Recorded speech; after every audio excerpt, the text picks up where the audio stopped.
Jesse Waters. The government shut down, Congress is scrambling, and the American people are just shaking their heads.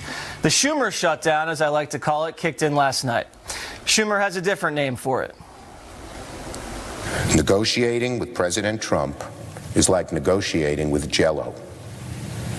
That's why this compromise will be called the Trump shutdown.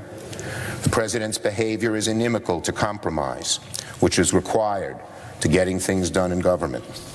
President Trump fired back on Twitter, writing, "This is the one-year anniversary of my presidency, and the Democrats wanted to give me a nice present." Hashtag Democrat shutdown. So both sides are playing the blame game, but here's the truth.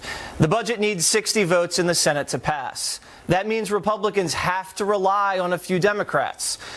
But the Senate Democrats refuse to play ball because they want to tie the illegal immigration issue into the budget. The Dreamer deal has nothing to do with the budget, but it's the only leverage the Democrats have. So they shut the government down. In 2013, the Republicans shut down the government over Obamacare, also not technically related to the budget. Now, the last shutdown cost the economy $24 billion. Now, that's actually the cost of the border wall with Mexico. So maybe we could just save the money so Mexico wouldn't have to pay for the wall. Now, here's what's going to happen in the Schumer shutdown. 1.3 million active duty military personnel will still be reporting for duty, but won't be paid until the shutdown ends. Disgraceful. The National Zoo and 19 Smithsonian museums will be closed starting Monday. Sorry, no Panda Cam. About 87% of IRS workers face furloughs, so don't expect your tax refund anytime soon. Now, on the plus side, unlike the 2013 shutdown, D.C.'s local government shouldn't be sidetracked. The trash will still be taken out. You will get your mail and your Social Security checks, and travel plans shouldn't be affected. Courts are going to be open, so you're still going to have to report for jury duty, but you're not going to get paid for your service. And Democrats, don't worry. It's going to be business as usual for Robert Mueller's team. So the bottom line, Democrats are putting illegal aliens over U.S. citizens once again. My idea, if the military is not getting paid during the shutdown, neither should Congress. Joining me now to respond, former White House Communications Director Anthony Scaramucci. So on a communications level, who's winning this thing? I mean, the Republicans always get blamed for this stuff. Yeah, but let's face it, this smoking gun is in the hands of the Democrats who didn't vote for the budget. And so I think what will happen is over the next 36 hours, as they start to realize that the momentum is in the favor of the president, they'll start negotiating. Do you think the Democrats are going to blink? I do think so, yeah, because you have to understand something. You've got the American military is not going to see these playoff games over the weekend. The American military is not being paid, as you mentioned. You mean they're not going to see the Eagles win on Sunday? Is that your team? That's my team. All right, well, hopefully the Eagles will win then, okay, because I'm indifferent. I'm a long-suffering Jet fan. Okay, well, I'm sorry to hear that. But here's the bottom line. Yeah. I do think that the administration is going to win this one, only because they've got the momentum in their favor, and the economy is booming. The president had a spectacular first year. If you just look at growth, economics as it relates to wages and opportunity. You look at the African-American unemployment number, which you and I have discussed. Record low. There are so many different things that are in the president's banquet table. This is one of those things where, you know, it's the first quarter of the game. You've got 4 quarters. First quarter's ending. The president's up 22-0, and the Democrats are deflating the ball right now. You know, and so they're going to go into the commercial break. The Patriots fans are going to hate you. They're going to go into the commercial break, and they're going to realize, oh my God, we got to get back on the field. How stupid do you think the Democrats are to shut down the government for illegal aliens? I mean, the polls aren't favoring what they're doing.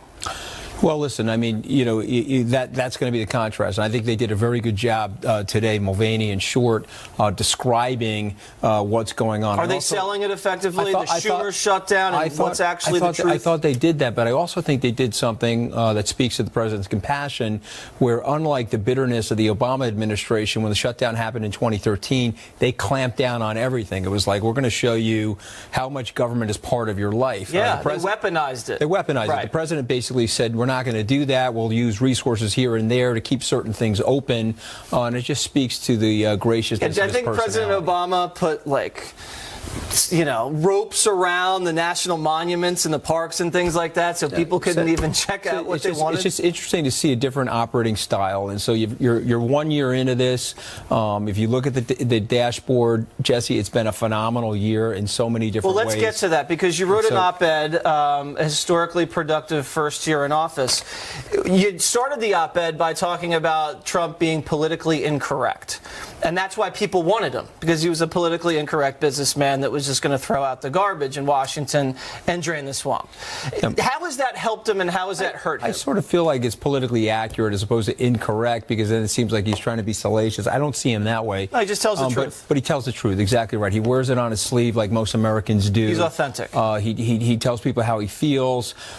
He wants to clean things up. He doesn't like the rigmarole that we all experience in Washington. And so for me, his style is what's really catching people on these other networks like super upset. I mean, they can't handle it. They can't, and they're not used to it. It's time for them to get used to it. They almost need like Trump Xanax. You know what I mean? They could call it Tranex or something like that. Yeah, they need about two or three at least. Take a little bit of Tranex, calm yourself down, don't set your hair on fire. Yeah. Guy's doing actually an amazing job. Well, he is. If these guys on TV looked at their 401k statements, they're up 30%. Well, that alone should be able to get him reelected. But as a market person for 30 years, I love that. But what I really love are the long-term fundamentals. I mean, he's got the economy growing.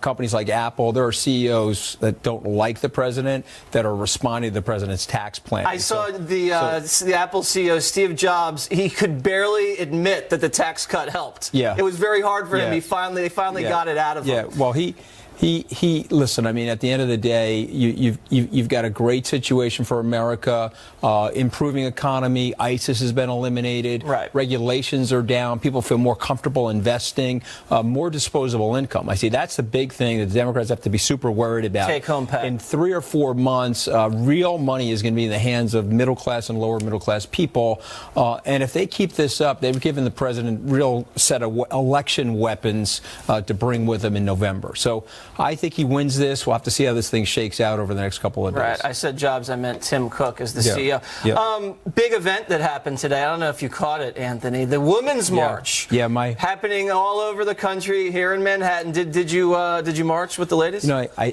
didn't, but I have to confess that my daughter actually did. Okay, so I was. She did? I was looking to have lunch with her today, and she was like #Women's March. Oh, boy. So hopefully if she was on the side of it that the president was, where it was beautiful weather and let's celebrate the achievements of the administration. But since she went to Brown University, she went to Brown, which I often call Red University. Very unlucky. You had to pay for her education at Brown University. That must have stung a little bit. No, it's fine. I mean, listen. I mean, as people get older, they get more enlightened. Remember what Churchill said? I was a liberal in my youth, and if you're not a liberal in your youth, you have no heart. But if you're not a conservative by the time you're 40, you have no brain. Yeah, that's a good line. So we'll have to see what happens. I had my twin girls in the city today, and we got caught up in the Women's March, and it was nasty. It was really nasty. They were walking by Fox, and they were flipping the bird at the building. And I had to shield my 6-year-old girls from it, because that's crazy. These people are supposed to be sensitive. Maybe it's the law firm that's here in the building. Maybe it doesn't have anything to do with nothing Fox to do with Fox, channel. Anthony. Nothing at all. Coming up next for the president. This thing's a blip, we think. The shutdown, it happens when? It's going to be a week, a couple days? What does he move on to next? I find it hard to believe that it'll be a week, but we'll have to see. I mean, unfortunately, he'll probably miss the trip to Davos if it's longer than a couple of days. Oh, poor President Trump. But I think that would be an interesting trip, because I think people could really see him for what he is, which is he's got a combination to his personality. Are you going to Davos? I am, yeah. Oh my God! Yeah, you're going to get made fun of. Yeah, I mean, that's like everybody thinks where all these elites go and they drink champagne. I'm back at work. Okay, I mean, it's time to go back to work. So that's work over there. I heard it's like the nicest junket you've ever seen. Is that true? Well, if you come over with your microphone and your camera, you'll turn. Half the population will not turn out for it. I'll probably get arrested if I ever go. Maybe next year you can parachute in. Okay, that's probably safer for me. Now, the wall is a big sticking point. That's what's hanging up everything. Now, does Anthony Scaramucci, are you psyched for this wall to be built? Because right now it's taking forever. Well, listen, I think the president is done an amazing job, started out by Chief of Staff Kelly and all of DHS, frankly, of reducing illegal immigration. I think it's very hard to say that you want illegal immigration in your country or any country. Milton Friedman once said that you got to have a really tough border if you're going to have a welfare state, because market forces being what they are, without a tough border, people will flood in, right in, and it'll disrupt the tax base, it'll disrupt the incentives in the economy. And so the President, Chief of Staff Kelly, I think have done an amazing job on that. And so I think the wall... It's getting there. President wants the wall. That was part of his campaign promise. Right. I think when you look at his campaign promises, he's hitting on all cylinders on those. And so my guess is the wall's going to happen. You think the wall's happening this year? I don't know if it's going to happen. Breaking ground. I don't know, because it's Washington, but I do think that he's going to make sure that it happens. Well, I think Chief of Staff Kelly said he had evolved on the wall, which everybody looked at and said, excuse me, you're not supposed to say that, the word evolve, when you're talking about a politician. The president quickly then corrected him and said the wall feelings have not changed. The wall is going to be big, beautiful, and Mexico will still pay for it. Listen, I think one of the big benefits that Chief of Staff Kelly has, frankly, is that he's not a politician. So he too is also a straight shooter. I think his standing in the United States and his service to the country and his great heroism is going to help the president in terms of brokering deals and things like that. So you got to give him a pass for not being perfectly syntactically, politically correct, if you will. All right. Well, the only person with better hair than me, Anthony Scaramucci, thanks for coming in. I understand you're blow drying your hair in the morning now. I told you that in secret. You said that was off the record. Get him out of here. You of all people should respect off the record. People bag me when it's off the record, so I figured why don't we give it to Jesse What goes around comes around. All right. Up next, a Democrats' response to the Schumer shutdown.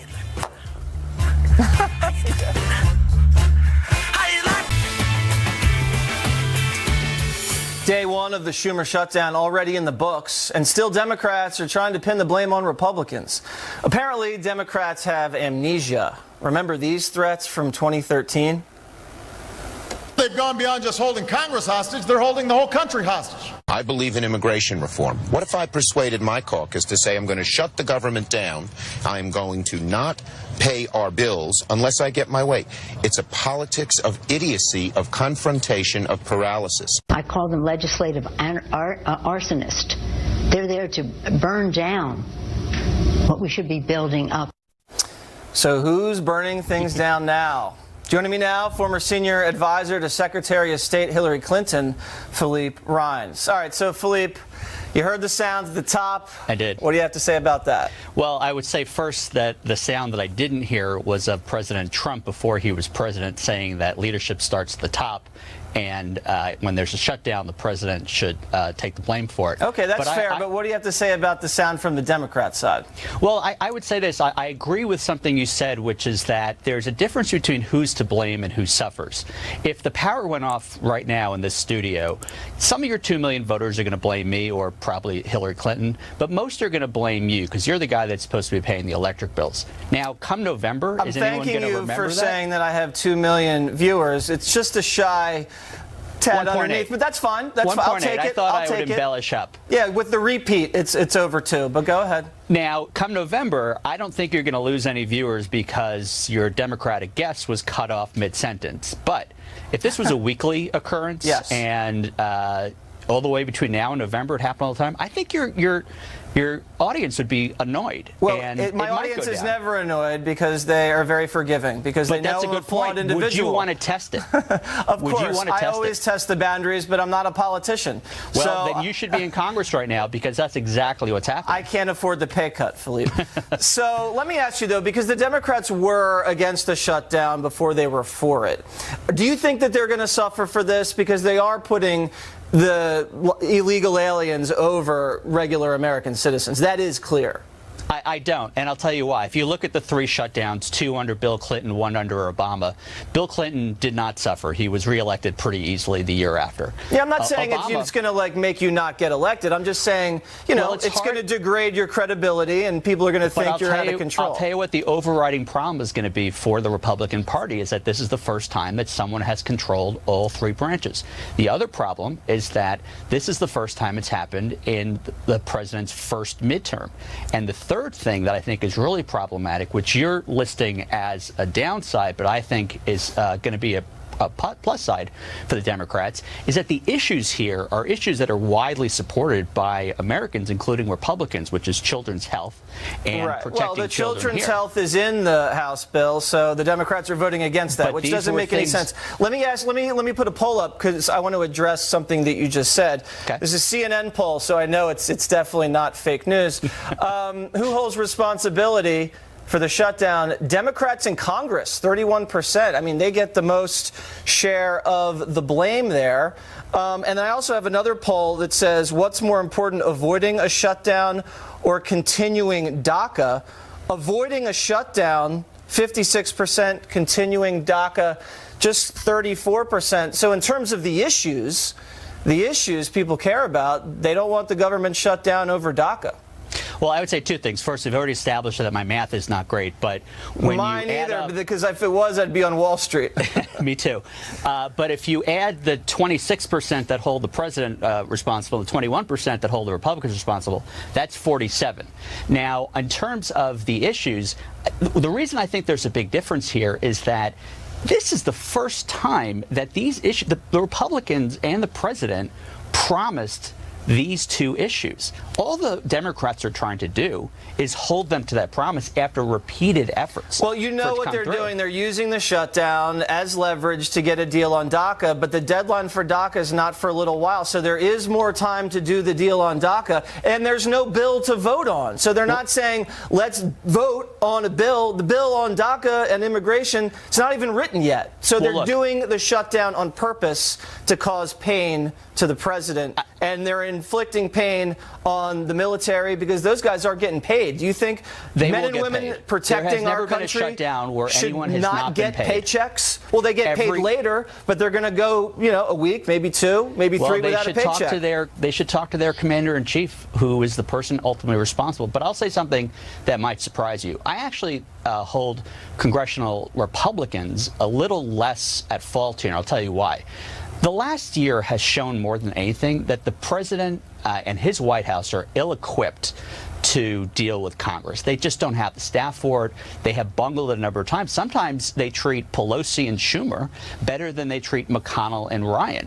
Look at the immigration issue. That's because Trump's triangulating like your friend Bill. But I don't think that's working so well for the president. He is antagonizing. He's passed historic tax cuts and he's repealed the Obamacare mandate. Well, not really on the repeal, but on the tax cuts, he did it because there's no single issue that unites Republicans more. And two, I think more importantly to my point, is that the president really didn't say or do anything to give the Republicans reason to not do it. The closest thing to it was his saying the percentage that he wanted cut on pass-throughs and corporate bills, but that was not I think we're getting sidetracked here. Listen, the president obviously is the leader of the country. He's doing the best he can to keep the government open. He's being held hostage by Chuck Schumer and a few Senate Democrats. I say you guys are going to blink first.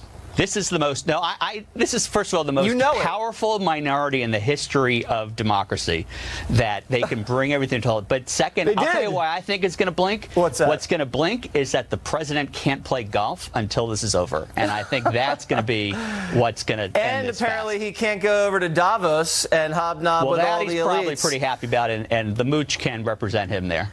He'd be a great representative wherever he goes with that amazing head of hair. Philippe? Is not as good head of hair, but halfway decent, all right? I will try next time. Thanks very much. Thank you for having me. All right, stick around. More Waters World.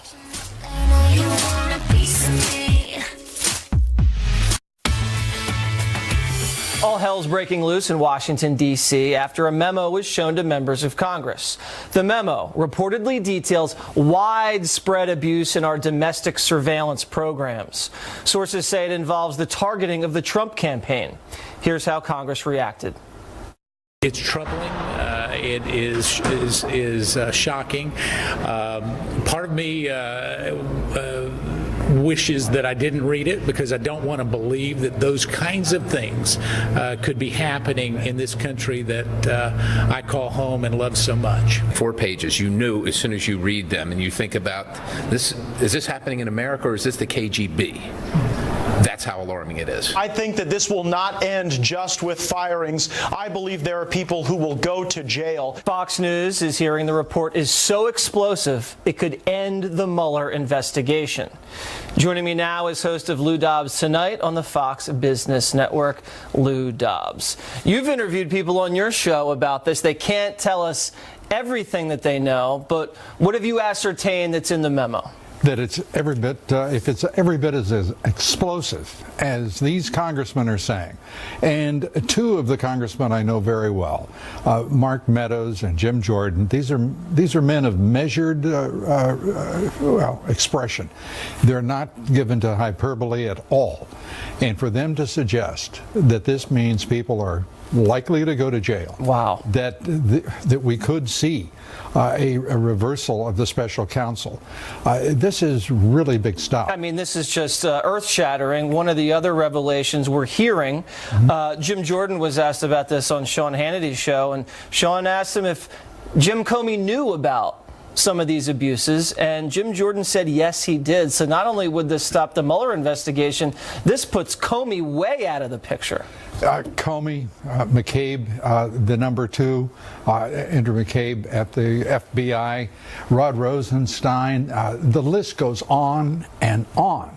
Strzok, Lisa Page, you name the characters that have floated up in this cesspool. Yeah, the two investigators that were top of the FBI. Savaging Trump on the internet when they were communicating. But that's the least of their affronts. Right. What they said about the President of the United States, the things they said are the least of the affront. They apparently plotted to destroy the presidency of Donald Trump. Many of us have suspected it from the very beginning.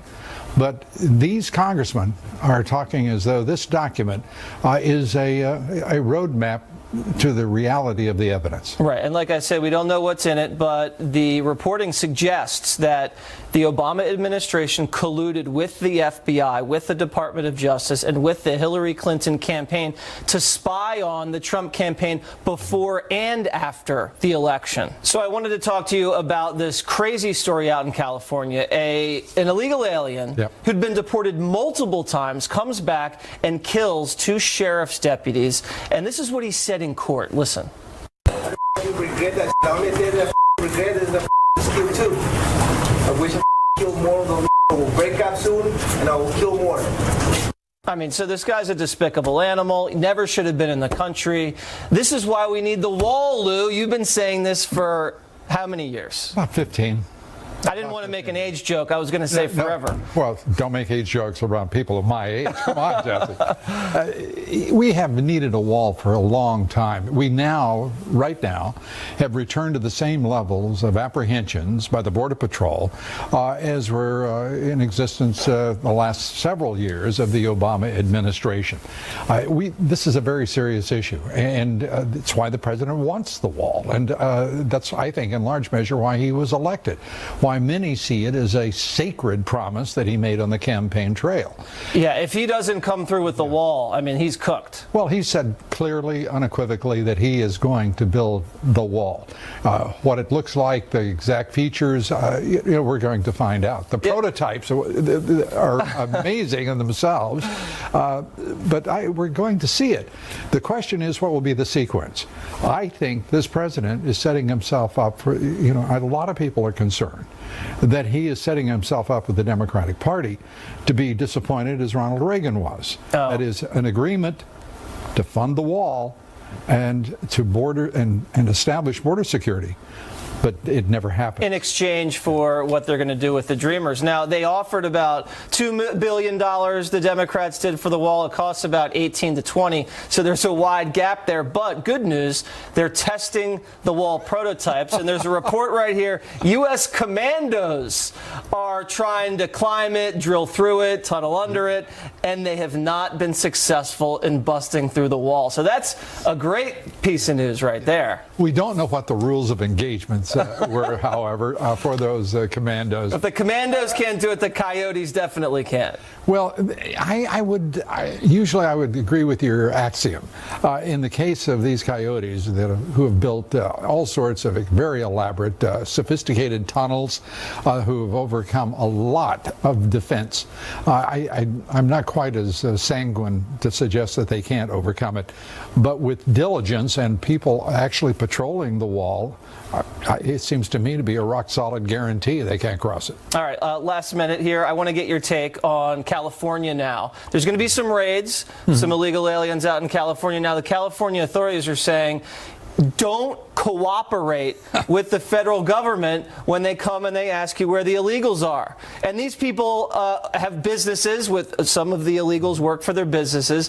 And they're basically saying you can hire illegal aliens, but if you tell the feds, we're going to lock you guys up. Well, the funny thing about it is, I can't imagine why people would hire illegal immigrants and then turn themselves in to authorities. So I'm not sure they've got their priorities exactly right in the Attorney General's office of California. But what I do know is they're not cooperating with federal authorities, Immigration Customs Enforcement, the agency responsible for enforcing the law. And it's a collision because the Justice Department declares that it's going to enforce its policies against sanctuary cities and now an entire state. We haven't seen that before. California, of course, is always first. They're going to try. For better or for worse, California is always first. Lou Dobbs, thank you very much. Great to be with you, Jesse.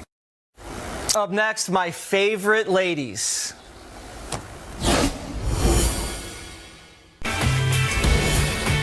President Trump had his annual physical by the White House physician this week. The results were excellent. The president's overall health is excellent.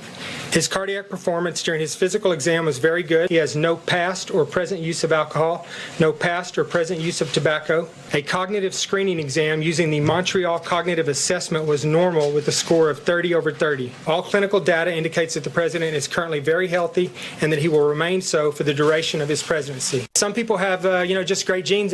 I told the president that if he had a healthier diet over the last 20 years, he might live to be 200 years old. I don't know.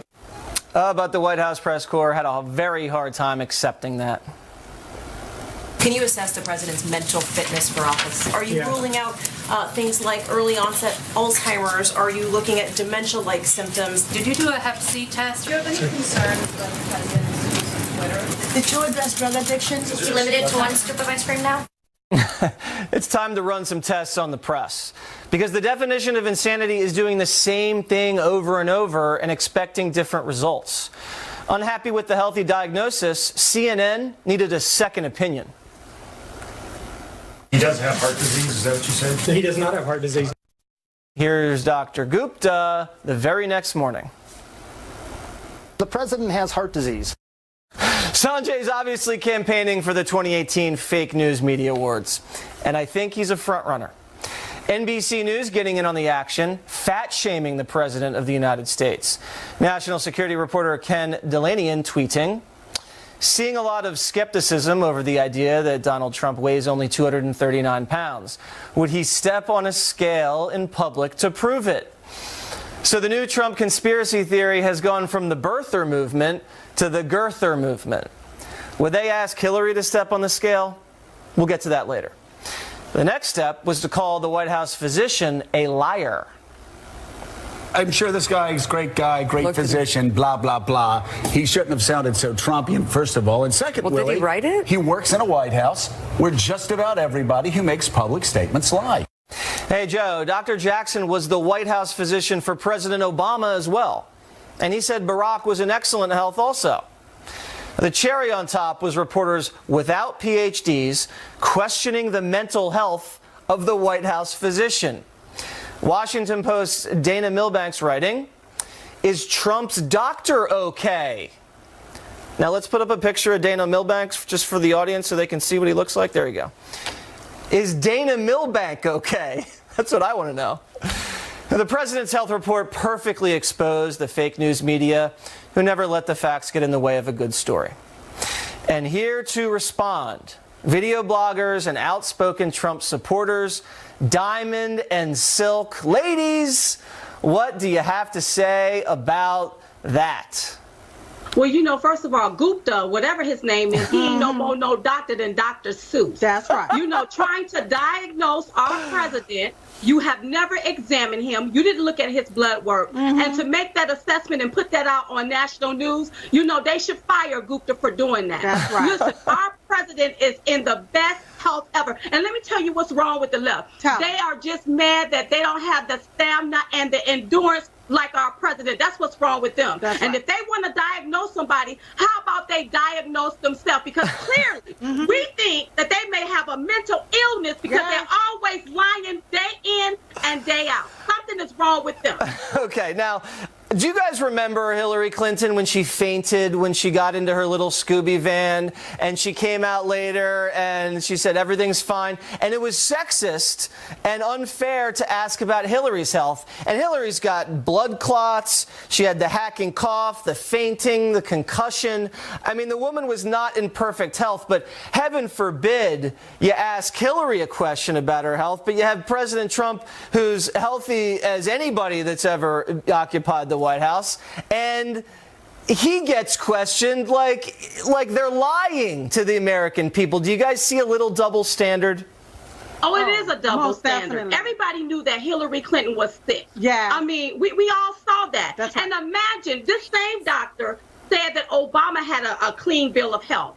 So imagine if the news would have ran back and said, well, you know, he smoked.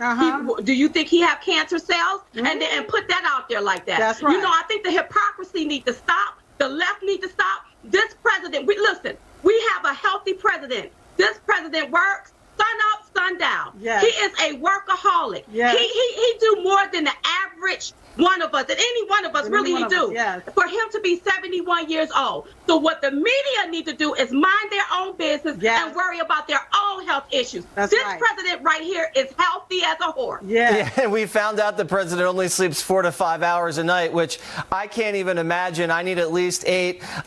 People were comparing the president to the past president, President Barack Obama. Do you remember when they caught President Obama working out at the gym with the 10-pound weights? I think we have some of that video somewhere. I mean, yeah, the president smoked. There he is. Look at those little 10-pounders right there, doing some lunges. I mean, now, you know, I don't know if President Obama was in perfect health. He looked fine to me. But to act like President Trump can't pick up a 10-pound barbell and do 3 sets of 10, I mean, that's just crazy. I want to ask you guys, though, about the Women's March all over the country today on the anniversary of the Trump inauguration. The ladies very upset about something. Were you guys marching in the Women's March today? We didn't have to march in the Women's March. We marched to the polls and we voted for who we wanted to vote for. That's right. And it's a sad thing that they said that they was marching for equality, yet the march turned into a protest against the president of the United States that's brought back jobs, brought more money back into their pockets, and they're still complaining. If they're really for equality, then what about when Cory Booker? Yeah. Remember when Cory Booker was questioning the Homeland Security Secretary? I do remember that. Her being disrespectful? That's then right. why did they speak up for that woman? They're not for equality. They're for wreaking havoc on our country. If they're really for equality, why not go after their party, the Democratic Party, who shut down our government and turned their backs on the American people for illegal aliens? How about talking and marching about that? Diamond and Silk, you guys seem really fired up today. Is everything okay down there? What's going on? Everything is fine, but I do not like when Democrats play with the American people and their lives, and they put us last. It's time to put America first. So I'm just passionate about what I'm talking about. And we're also getting fired up for our Chit Chat tour. You know, our voices is being censored on all of these different platforms. Thank you, Mark Zuckerberg, for censoring our conservative voices. However, we are getting geared up for our Chit Chat tour. You can go to diamondandsilk.com, click on Chit Chat tour, and join us in Jacksonville, Florida, Dallas, Texas, and we have some more places that we're going to be attending. There it is, ladies. The Chit Chat Tour, Diamond and Silk. Go check it out. It's a sensation sweeping the nation. Ladies, have a great night. Thank you. What do Nancy Pelosi and RuPaul have in common? We'll tell you.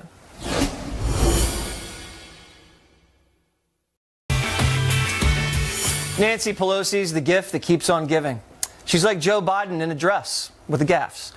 We're getting worried for the minority leader, so we decided to give her a little love and attention. This is like giving you a bowl of doggy do, put a cherry on top and call it a chocolate sundae. This is nothing. This is Armageddon. It's a monster, a Frankenstein. And anybody who's familiar with Frankenstein knows that it was a creation, a monster that was created. Do you know the ending of the Mary Shelley's story? The monster comes back to destroy. The 5 white guys, I call them, you know. I said, you gonna open a hamburger stand next or what? Hey, stop it. Just stop it now. Just stop it now. They are not what President Bush, excuse me. I'm so sorry, Trump. President Bush. I never thought I'd pray for the day that you were president again. Nancy continues to stay focused on the country's pressing business. No, I'm not talking about the shutdown. I'm talking about drag queen RuPaul's new show. I cannot wait to see that. Here with reaction, contributor at The Federalist, Britt McHenry. So Nancy Pelosi's doing this show with RuPaul, you know, Frankenstein, doo-doo, Armageddon. What's going on, Britt? Jesse, I want to know what ice cream Nancy Pelosi is eating. Like, what offer at Baskin-Robbins is there I'll have for that? 2 scoops. Well, if you're the president, according to some of the media, you can only have 1 scoop, right? That's right. He's got to watch his girth. Question. He's got to watch his girth. Now, should we have Sanjay Gupta run some tests on Speaker Pelosi or former Speaker? That would make all of this complete. I really think that the defeats that the Democrats have suffered in the past year, Jesse, from President Trump winning the election, the Republicans taking control of the House and the Senate, to just the Tax Cut and Jobs Act, you think she's it's starting taking to go a toll? bit mad. You think Yes. it's taking a toll? Do you think she's going, like, literally mad, or do you think this is just Pelosi, how she's always been? She's always said things she shouldn't and tripped over herself, especially when she called the tax reform Armageddon, because I'm pretty sure Apple announcing that they're going to invest $350 billion in the next 5 years in the U.S. economy is not Armageddon. If Armageddon means everybody having more money in their paycheck, well, then I guess she was right about that. Britt, were you at the Women's March today? I'm just curious. No. Really? I respect because everyone's... I got caught up in the Women's March, not on purpose, but I was marching with the women when I was crossing the street. What do you think about the Women's March? I know Pelosi's a big proponent of it.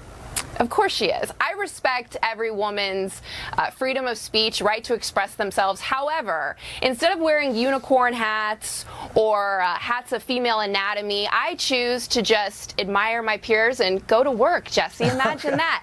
And you know what, Pelosi? Yes. I know you're an Eagles fan. I am. Big day tomorrow. Huge. She's the equivalent of Case Keenum, the Vikings quarterback. She's down and out. She's crumbling under the pressure of the spotlight, and we're going to see that tomorrow. All right, so what are your predictions for tomorrow? We have the Eagles and the Vikings, and then we have the Jags and the Pats. Who do you like, Britt? Come on. Patriots, they always have the easiest road. As growing up a Dolphins fan, that pains me. You're a Dolphins fan? Yeah, I don't like to tell a lot of people that. I'm sorry to hear that. But Tom Brady's going to come out. It's like we had a Jets fan on with the mooch, and then Britt's a Pats or a Miami fan. Man, you're caring, Jesse. I mean, and I'm an Eagles fan, and that's usually the bottom of the barrel. But I came out on top with that. All right, so you have Pats, and then quickly, who do you like? Vikings, Eagles?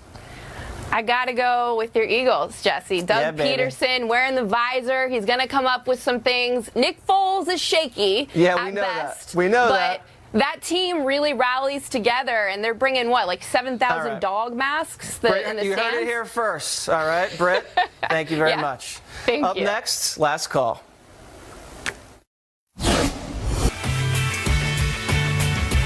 Time now for last call. Jimmy Kimmel's show went out and asked young Americans about President Trump. Roll the tape. Can you do an impression of him? It's gonna be great.